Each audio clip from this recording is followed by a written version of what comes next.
Wow, he said, tapping the table lightly with the edge of his pen. You're lucky we even kept you on after that mess. The words hit the room harder than he expected. 12 people sat around the glossy conference table, but it felt like only one person was meant to absorb the blow. His eyes didn't leave mine. He wanted the humiliation to land publicly, loudly, even though his voice stayed casual, almost amused. The room went perfectly still.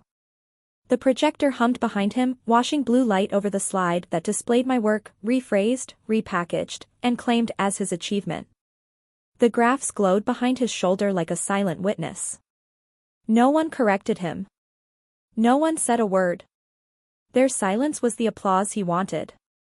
I sat near the end of the table, hands loosely folded, posture calm, not defensive, not angry, just still. That kind of stillness that comes when a person stops being surprised. He clicked to the next slide with an unnecessary flourish.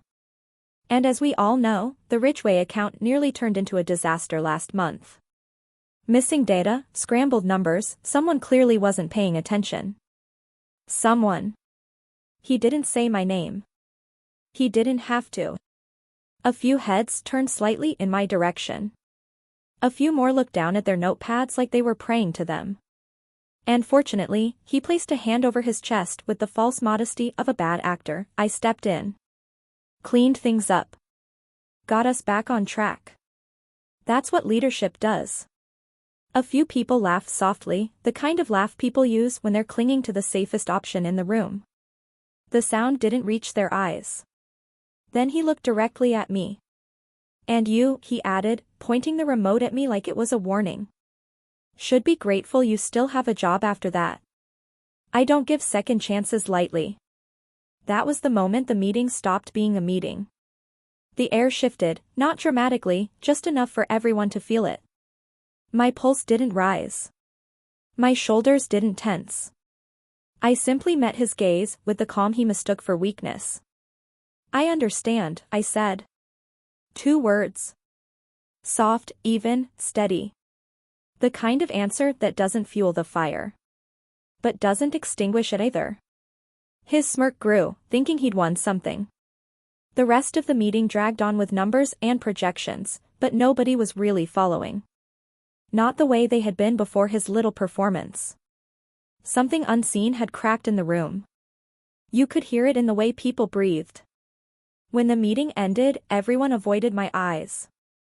They slipped out quickly, their footsteps soft, their guilt softer. He lingered at the front, closing his laptop slowly, admiring his reflection in the dark screen. Lucky to even have a job, he repeated under his breath. A private victory he thought no one else heard. I stood, straightened my sleeves, and walked toward the door, quietly, deliberately. He thought he'd humiliated me. He thought I'd carry it like all the other times. But he had no idea what he'd woken up in me. And what came after that meeting would cost him far more than he ever imagined. The hallway outside the conference room felt too bright, the kind of brightness that exposes everything people don't want to say out loud. He left the room behind me, but the silence he created followed like a shadow. People glanced up as I passed, quick, nervous looks that vanished the moment our eyes almost met. A few shifted in their seats. One pretended to be deeply invested in her screensaver. Another straightened a stack of papers that didn't need straightening. Guilt has a way of making people busy. I walked back to my desk with steady steps. Not rushed. Not shaken. Just lighter, in a strange way. Like something inside me had stopped pretending. My chair was slightly out of place, someone had borrowed it while I was in the meeting. Something small, something trivial. But today it felt symbolic. Borrowed things. Borrowed credit. Borrowed work. I pulled the chair in and sat down, letting the quiet of my corner settle around me. My laptop glowed open to the last email I'd been writing to Ridgeway before the meeting began, routine clarifications, the kind he never understood but always relied on me to fix. New notifications appeared instantly. Ridgeway Analytics. Following up on the quarterly adjustments. Need full audit trail. Audit trail. Not summary. Full. My heart didn't skip. My breath didn't tighten. I simply read it again, slowly. Ridgway never asked for the full trail unless something wasn't adding up. I forwarded the email to him, attaching everything cleanly, just as procedure required. No extra context. No hidden commentary. A moment later, Jordan from Analytics leaned on the edge of my desk. He didn't sit, he hovered, like he wasn't sure he was allowed to enter the radius of what had happened. "You okay?" he asked quietly. "I'm fine," I answered, and for once, the word didn't feel like a lie. He hesitated, then lowered his voice further. "He shouldn't have said that. Everyone knows you fixed that Ridgway mess." Everyone knew. Everyone stayed silent. I nodded once, not giving him more than he could handle. He gave a small, sympathetic wince, then backed away. When he was gone, I opened my inbox again, letting the glow of the screen illuminate the realization forming quietly inside me. The room wasn't silent because of his insult. It was silent because every person in that meeting knew the truth, and feared the cost of acknowledging it. I clicked my laptop closed. The sharp sound felt like a line being drawn. I stood, feeling the weight of years of small humiliations settle into something clearer, sharper, steadier. Not revenge. Not yet. Just clarity. Clarity that the tides in that office were shifting. And I was no longer the one holding them back. They thought that moment of humiliation was the peak of the story. But they had no idea the real story was only beginning. The elevator doors closed behind me with a soft metallic sigh, sealing off the noise of the office. For a moment, the quiet felt absolute, just the low hum of the cables and the faint vibration beneath my feet. I watched the floor numbers descend, one after another, each one pulling a memory loose from where I'd quietly buried it. Not the dramatic moments. Not the breaking ones. The small ones. The ones that had shaped the pattern. I stepped into the lobby, nodded at the receptionist, who offered a too bright smile that didn't reach her eyes, and walked toward the glass doors. Outside, the city breathed with indifferent rhythm, its pace steady, its noise grounding. As I moved down the sidewalk, the memories arranged themselves with startling clarity. The first time he took credit for my work. I had presented an idea in a small team meeting, an idea I'd spent a week refining. 2 days later, he pitched the same concept to leadership, word for word, without glancing in my direction. When they praised him, he thanked me afterward in private, like a father patting a child on the head. I remembered that pat more than the stolen credit. Then came the evening he dropped a file on my desk at 6:17 p.m. "Just a quick cleanup," he'd said. "You're good at the detail stuff." He didn't stay. He didn't ask if I had plans. He left with his jacket thrown over one shoulder, whistling. I stayed until 10:30 fixing what he didn't understand. Another memory surfaced as I reached the corner. The conversation where he said I was too quiet to lead. Right after I'd saved him from sending a client a disastrously inaccurate report. It had been years of this. Not an explosion. A slow erosion. And I had endured it because endurance felt safer than confrontation. Because competence had always been my shield. Because quiet was easier than fighting battles that no one else wanted to see. But now, thinking of the meeting, of the smirk, of the room full of people who let him slice into me because it was easier to stay silent, I finally saw the entire pattern for what it was. He didn't rely on my silence. He depended on it. He built his confidence on it. Built his reputation on it. Built his authority on the assumption that I would never challenge the narrative he crafted. A gust of cold air brushed past me, carrying the faint scent of street food and rain on metal. It snapped me back into the present with startling clarity. The truth wasn't that he had changed. The truth was that I finally had. The humiliation in that meeting wasn't an isolated cruelty. It was the final brick in a wall he'd been building for years. A wall he thought I'd never climb over. I reached the crosswalk and paused, watching the traffic blur past in streaks of light. Patterns repeat until someone finally decides to break them. And for the first time, I wasn't standing inside his pattern anymore. I was standing outside it, finally seeing where it led. And the direction it pointed was nowhere he ever expected me to go. When I reached my desk the next morning, the Ridgway folder sat exactly where I'd left it. Neat. Ordered. Color-coded tabs aligned like the spine of a story only I knew how to read. I ran my fingers across the top page, feeling the weight of something much larger than paper settling back into my hands. It hadn't started as a secret. Just a discrepancy. A tiny inconsistency buried inside thousands of lines of data. 3 weeks earlier, I had been doing a final review before sending the audit packet to Ridgway. A standard check. Routine. Expected. But one number didn't obey the pattern. Then another. Then an authorization log that shouldn't have been missing. But was. I remembered the moment clearly, the office mostly dark except for the glow of my monitor. My tea had gone cold beside my keyboard. The building's HVAC made a low, steady hum, like the quiet you walk into before something breaks. I pulled up the approval records and followed the trail. Each step led to another piece of the puzzle, another gap that shouldn't have existed. Finally, I found the root of it. A policy adjustment pushed through without proper authorization. His authorization. Required. Absent. And more importantly, the kind of adjustment that left the company vulnerable if it ever came under review. I could have escalated it that night. I should have.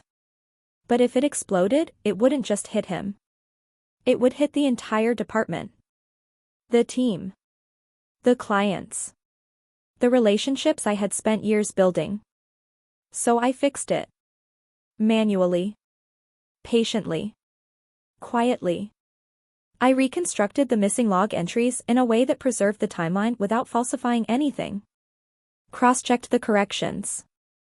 Drafted the clean report for him to sign. Added the documentation he overlooked. Stitched the truth back together so the cracks wouldn't swallow us all. The next morning, I had placed the clean file on his desk. He didn't ask a single question. Didn't look at the audit trail. Didn't even pretend to care. Good work, he'd said, as if I'd run a simple errand.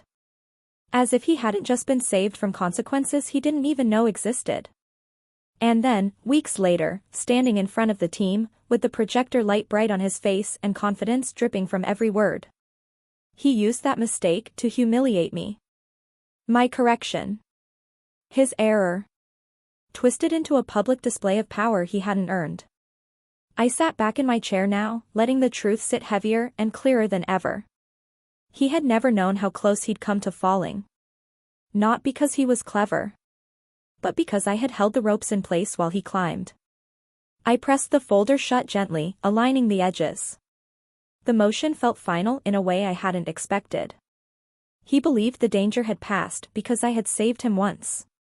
He believed the truth was buried, forgotten, dissolved into silence. He had no idea what I'd kept. No idea what I could prove. No idea what I was capable of when I stopped protecting him. Because the mistake he hid behind wasn't buried. It was documented. And I was done keeping it hidden. And once the truth began to surface, there would be no climbing out of what he created. I didn't go straight home that night. Instead, I walked across the street to the small cafe with the dim amber lights and quiet corners, the one place in the city where time seemed to slow down enough for me to hear myself think. I ordered a black coffee. Not because I needed to stay awake. But because its simplicity matched the clarity I felt. The cup warmed my hands as I carried it to the corner booth, the one half hidden behind a bookshelf. I slid into the seat and opened my laptop. The soft glow of the screen lit my face, but inside, something far brighter was coming into focus. I didn't start with accusations. Or theories. Or anger. I started with dates. Just dates, each one a small knot in a long thread I'd never had the space to follow. Late night, quick fixes. Last-minute crises that mysteriously disappeared when I handled them. Files he forwarded with the vague directive. Clean this up. Fix the numbers. You know how to make this work.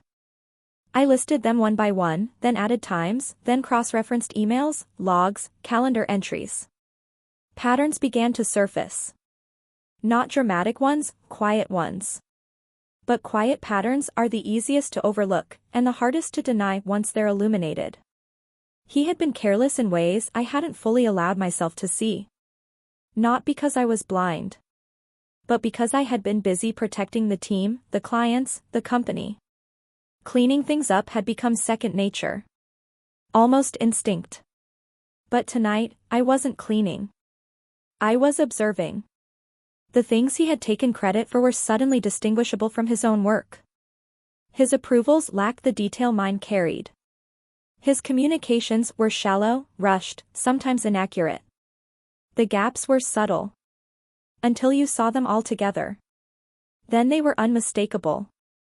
For years, he had leaned on the competence I quietly provided like it was an inexhaustible resource. And I had let him. Not because I owed him anything.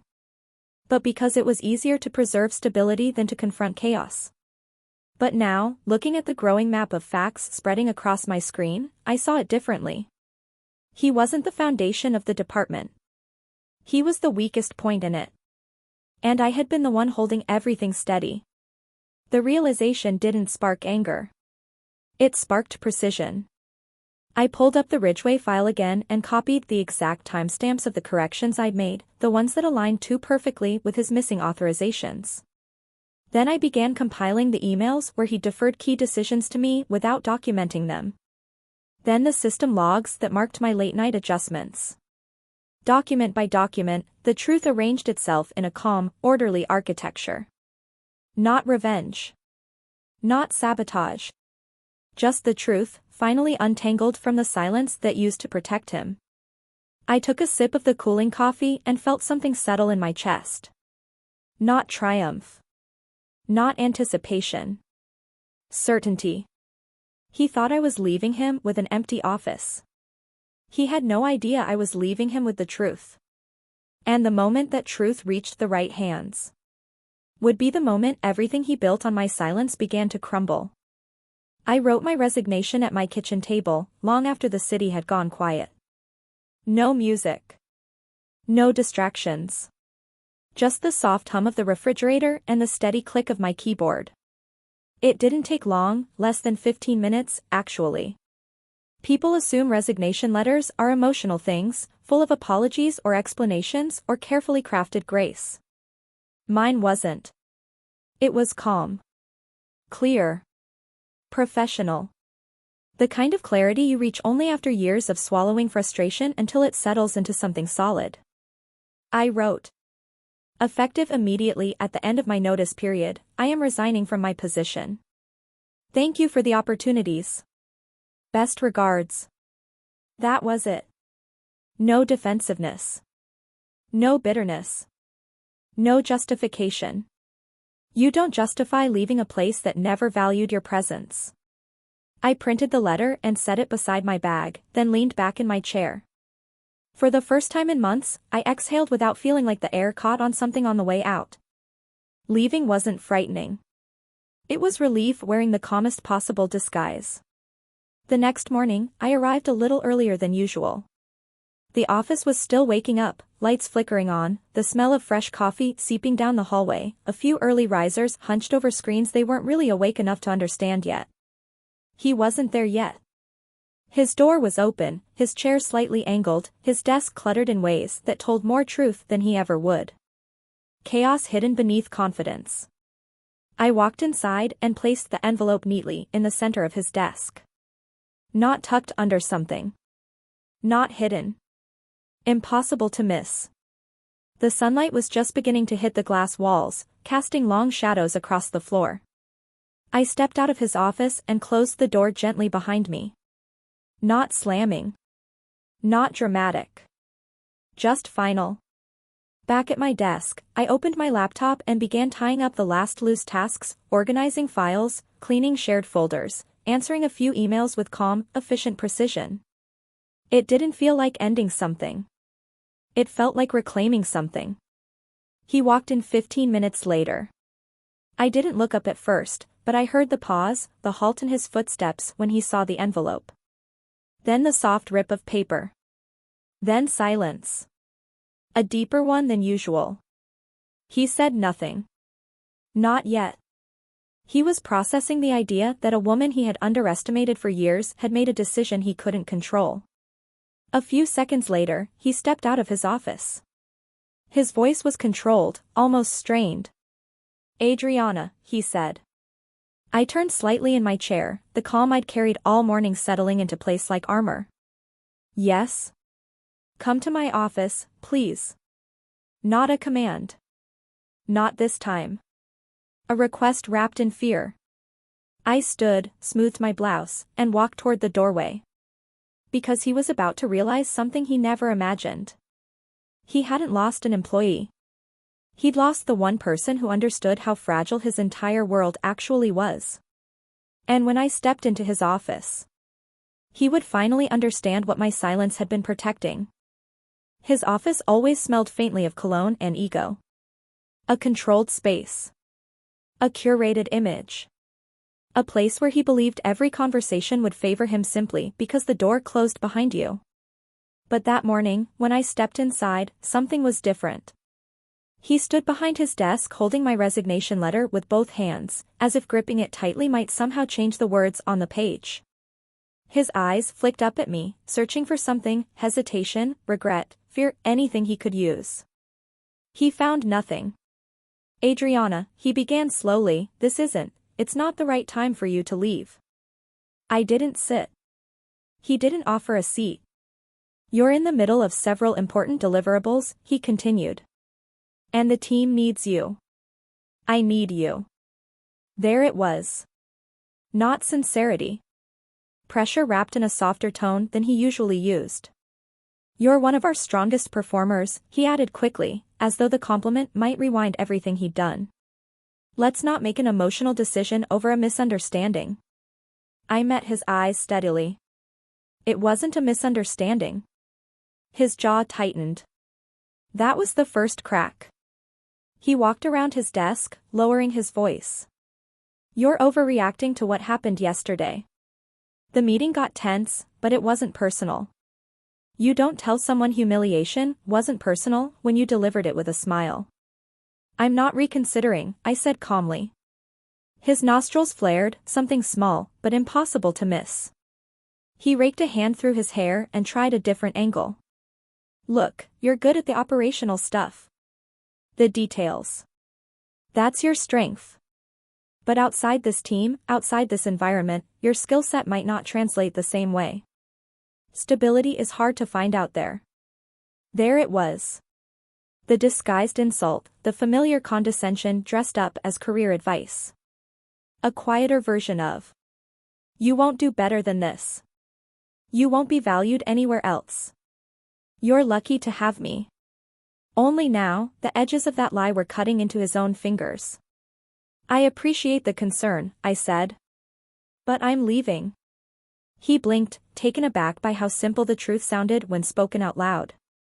Then, trying desperately to regain control, he straightened his shoulders. "Well, fine. If you're committed to this, then I'll need everything documented before your final day. Every file. Every dataset. Every client thread. No loose ends." He said it like a punishment. Like a task designed to overwhelm me. He forgot who he was talking to. "I'll document everything," I said. His shoulders loosened slightly, mistaking my agreement for surrender. I turned to leave, and his voice followed me with false confidence. "Good. I expect absolute clarity."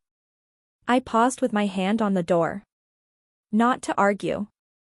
Not to explain. Just to let the truth settle between us. "You'll have clarity," I said softly. "More than you're prepared for." The door clicked shut behind me. A quiet sound, but it carried the weight of a fracture finally widening. Back at my desk, I began gathering the documentation he wanted. Not rewriting. Not smoothing. Not covering. Just presenting the truth exactly as it was. Because sometimes the cleanest exit doesn't leave a mess. It removes the person who's been cleaning it. He thought my resignation would create a temporary inconvenience. He had no idea it would expose everything he'd spent years hiding. And the moment he received the clarity he demanded, his entire world would start to come apart. The next morning, I arrived at the office before the sun fully cleared the skyline. The building breathed its usual morning rhythm, elevator dings, soft murmurs, the smell of burnt coffee drifting from the break room. But something in the air was different. A shift. A tightening. Like the space itself sensed what was coming. He walked in nearly 20 minutes late. Not unusual for him to be careless with time. But unusual for him to look that unsettled by it. His eyes were tired. His steps uneven. His expression caught somewhere between agitation and dread. He didn't greet anyone. He didn't try to look composed. He just rushed into his office with the resignation letter still on his desk, as if proximity might change it. I opened my laptop and refreshed my inbox. Right on cue, the first ripple hit. From Ridgeway Analytics. Subject: Urgent, need complete audit trail.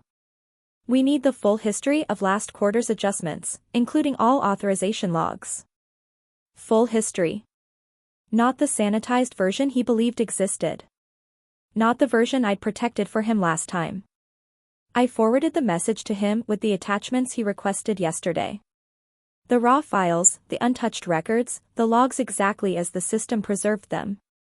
Nothing added. Nothing removed. Just the truth. 2 minutes later, I heard his office door swing open. His footsteps approached fast, too fast, halting at the edge of my desk. He held out his phone, the Ridgeway email glowing on the screen. "What is this?" he demanded, voice low but fraying at the edges. "An audit request," I said. "Why would they need the full trail?" he pressed, eyes narrowing. "You'd have to ask them." He stared at me, really stared, searching for the old version of me. The one who softened blows. Who patched holes. Who translated his incompetence into stability. She wasn't there. He leaned in slightly, lowering his voice. "Just fix it. Clean it up. Like you always do." I met his gaze evenly. "I already sent them the documentation. Everything is in your hands now." His jaw clenched. A tremor of panic flickered behind his eyes. For the first time, he understood what it meant to hold responsibility without a safety net. Before he could respond, a notification popped up on his screen. I saw the sender reflected briefly in the glare. Compliance. He stepped back from my desk like the floor had shifted beneath him. Within minutes, a meeting request appeared on his calendar. Mandatory review, immediate. His office door closed hard this time. Not in anger. In fear. I could see him through the glass, pacing, checking emails, rubbing his temples, flipping through papers as if somewhere, somehow, the missing stability he'd always stolen from me might reappear on its own. But it wouldn't. Because I wasn't holding it together anymore. I returned to my work calmly, the soft tapping of my keyboard sounding louder than his entire unraveling. Collapse isn't dramatic. It isn't loud. It begins quietly, in the spaces where truth finally stops being hidden. A few minutes later, 2 people from compliance walked toward his office. They didn't knock. They just entered. And I knew. This was the beginning of the end. He wasn't fighting the collapse anymore. He was standing inside it. And the next truth that surfaced would be the one he feared the most. The glass walls of the conference rooms had always been decorative, transparent enough to seem open, but far enough away that no one ever heard the real conversations happening inside. But today, they felt like confessionals. He sat at the long table beside the director, the compliance officers, and someone from finance. Even from my desk, I could read the stiffness in his posture. His shoulders were pulled high, his back too straight, his hands pressed flat against the table as if bracing for impact. He kept looking at the documents in front of him, flipping through them without absorbing anything. A man reading his own downfall line by line. The director spoke first. Her expression wasn't angry. It wasn't even disappointed. It was tired. As though she had expected this moment for a while and had hoped she would be wrong. Compliance began laying out the evidence methodically. Dates, approvals, timestamps, missing authorizations, unexplained adjustments. Nothing dramatic. Just facts. And facts, when arranged correctly, are the loudest accusations of all. He tried to interrupt, but the compliance officer lifted a hand gently. Not rudely. Professionally. Like someone quieting a witness so they don't damage themselves further. Then they continued. Unauthorized policy changes. Inconsistent data logs. Approval trails that led to nowhere. Mistakes corrected by someone else, but logged under his access. My work. His negligence. All of it outlined clearly, irrefutably. The truth didn't explode. It unfolded. He leaned back in his chair, running a hand through his hair, his breathing unsteady. I had never seen him look small before. But that's what he was now. Not because he'd been humiliated, but because he was finally stripped of the illusion he'd worn for so long. From my desk, I remained still. Silent. Blending into the rhythm of normal office noise, keyboards clicking, printers humming, someone refilling a mug they didn't want to be holding. Every few minutes, someone inside the room would glance in my direction as if to confirm what they were reading. I kept my gaze on my screen. I didn't need to watch. I already knew what they were discovering. It wasn't just one mistake. It never had been. It was a pattern, a years-long trail of dependency, carelessness, and concealed incompetence. One I had quietly corrected until the day I stopped. That was the difference between sabotage and truth. Sabotage destroys. Truth simply stops hiding. At one point, he pushed back from the table and pointed vaguely toward the glass, toward me. I saw the gesture through my peripheral vision but didn't react. Whatever words he said were muffled by glass, but the director's answer was crystal clear through her body language. A slow shake of her head. A firm, quiet no. He wasn't being defended. He wasn't being shielded. He wasn't being rescued. He was being confronted by the one thing he had never prepared for. Accountability. 40 minutes later, the meeting ended. The compliance team stayed seated. The director spoke with HR. He stepped out alone. His face was drained, pale in a way that wasn't anger. But realization. Realization that all the power he'd believed he had never been his. He looked at me then, not with blame, not with anger, but with the dawning knowledge that his world had been built on the silent work of a woman he'd spent years diminishing. A truth surfaced in his eyes just before he looked away. He finally understood who had been holding it all together. But the worst part wasn't what he discovered in that meeting. It was what he was about to face next. Because some truths don't just surface. They change everything they touch. The office emptied slowly that evening, one person at a time, like the last few drops slipping through an hourglass. By 6:30, the only lights left were the emergency strips along the floor and the low amber glow from the lamps in the corner offices. Silence settled over everything. A thick, expectant silence that felt less like peace and more like the pause before a truth finally has to speak. His door opened. He stood there for a moment, framed in the soft light, looking nothing like the man who had mocked me in a conference room days earlier. His confidence had drained out of him, leaving something rawer behind. Adriana, he said quietly, can we talk? It wasn't a command this time. It wasn't even an attempt at authority. It was the voice of a man who had finally realized he was standing on ground he didn't understand. I closed my laptop and walked into his office. He didn't sit. He paced once, twice, then stopped behind his chair, gripping it like a railing on a ship he could feel tipping under him. What, he began, but the words wouldn't form. He pressed a hand to his forehead.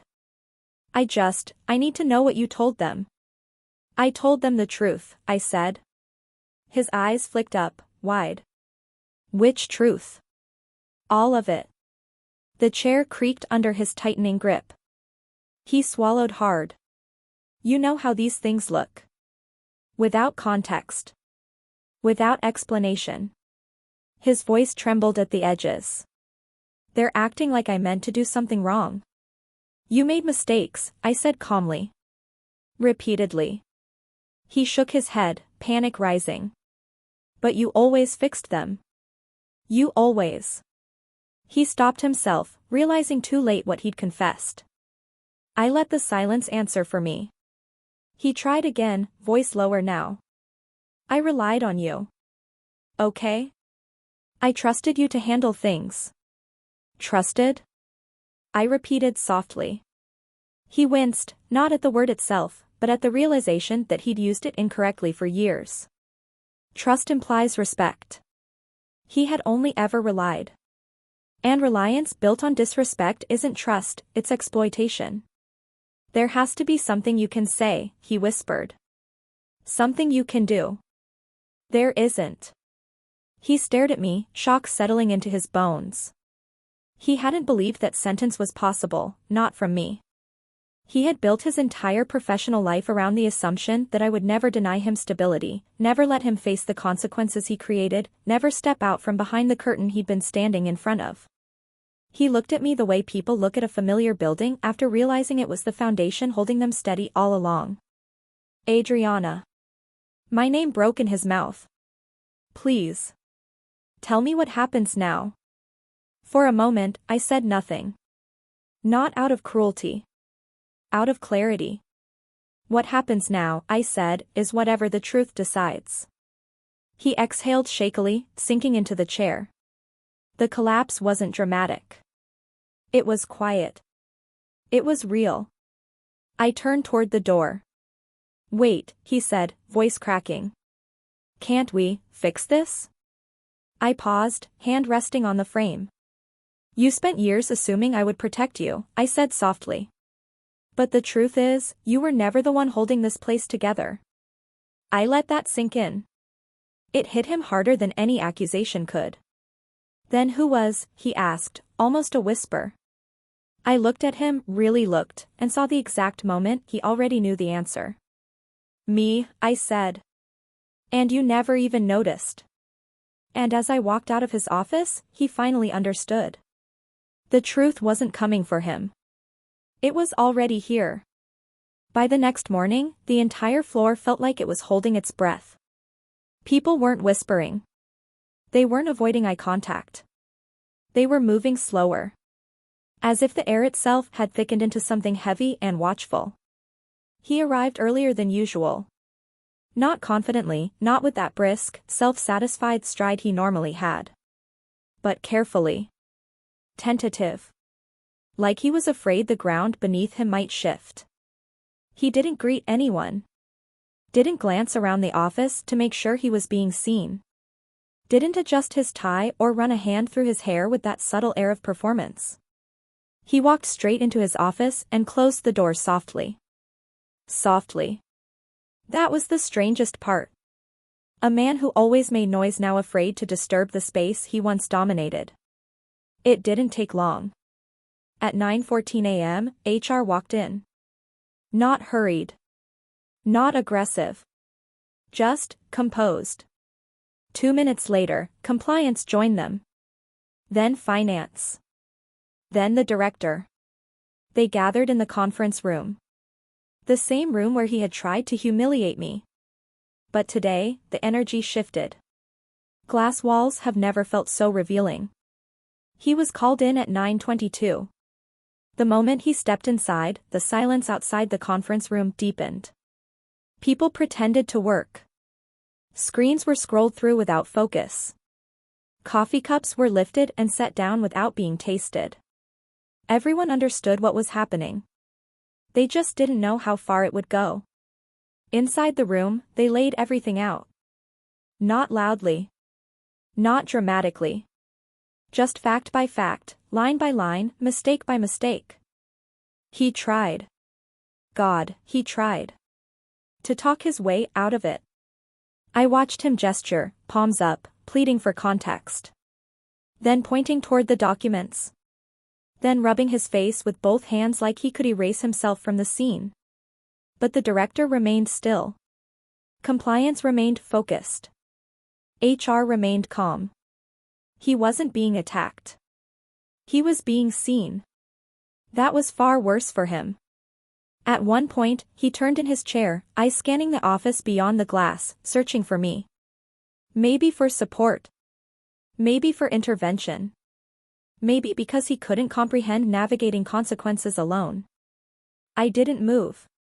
Didn't look up. Didn't save him. He finally understood. The truth wasn't a storm hitting him from outside. It was a structure collapsing because the beam holding it upright, me, had stepped away. The meeting lasted just under an hour. When the door opened, the room emptied in a slow, sobering sequence. Then he stepped out. His face was pale. His eyes unfocused. His posture small in a way I had never seen on him. He walked to his office, not quickly, not defiantly, but with the quiet, stunned steps of someone relearning how to exist. Through the glass, I saw him gather his coat, his notebook, his nameplate. Everything else, he left behind. Then he placed his keycard on his desk. A gesture of surrender so gentle it almost looked graceful. HR escorted him out. No scene. No raised voices. Just the quiet exit of a man finally meeting the consequences of a truth he ignored for too long. The office didn't cheer. There was no vindication, no celebration. Just a shift. A settling. A balance restored. My hands rested calmly on the keyboard. My breathing steady. My pulse quiet. Not triumphant. Not bitter. Just free. But his exit wasn't the end of the story. Because what happened after he left was the part no one in that office was prepared for. The office felt strangely quiet after he was gone. Not empty, just balanced. As if the space had been holding tension for years and finally exhaled. People moved differently. Not out of fear, not out of relief. Just with a grounded steadiness, like the floor beneath them had stopped vibrating. No one said his name. They didn't whisper about what happened, didn't trade theories or gossip. Everyone simply returned to their screens, their emails, their work. But with an unspoken understanding of how close everything had been to collapsing. Late that afternoon, the director asked if I had a moment. Her tone wasn't sharp or urgent. It was sincere. Maybe for the first time.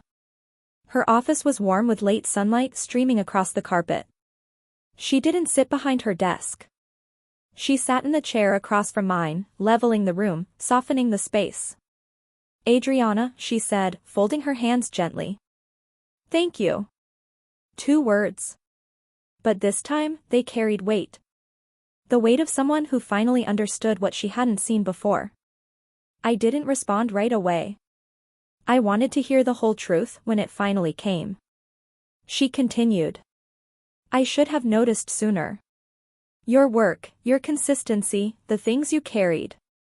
It wasn't invisible. We just chose not to look closely. She exhaled softly, a professional apology wrapped in genuine regret. I won't ask you to stay, she said. That wouldn't be fair. But if you ever decide to come back, if you ever need anything, my door is open. It was the most honest thing she had ever said to me. I nodded once. Thank you, I said. Not out of obligation. But because the moment deserved the truth, too. I left her office with no one stopping me, no one trying to make me reconsider, no one clinging to the version of me that had kept them afloat for so long. I gathered my few things into a small bag. A plant. A notebook. A mug with a crack down the side. No personal photos. No souvenirs. Nothing tying me to a place that had only ever valued the work of my hands, never the weight of my silence. When I walked out of the building, the evening light wrapped the streets in gold. Cars passed. Voices blended into a soft hum. The world didn't shift dramatically. But something inside me did. I stopped at the cafe across the street and ordered a tea. Not coffee this time. Something calming. Something warm. I sat by the window, looking back at the building that had taken so much from me. Time, peace, patience, parts of myself I had learned to tuck away. It no longer looked intimidating. It didn't tower over me. It didn't hold power. It was just glass and metal now. A place I had outgrown. I closed my eyes and breathed freely. A slow, deep inhale that didn't catch on old fears or buried frustrations. For the first time in a long time, there was space inside me. Room for something new. Room for something mine. Leaving wasn't revenge. It wasn't victory. It was release. A quiet reclaiming of everything I had been giving away in the name of stability. When I finally stood to leave the cafe, my steps felt lighter. Grounded. Certain. Some endings arrive like storms. This one arrived like sunrise. As I stepped into the cooling air of the evening, one truth settled inside me with perfect clarity. They once called me replaceable. But now they will never forget what happens when a woman finally chooses herself.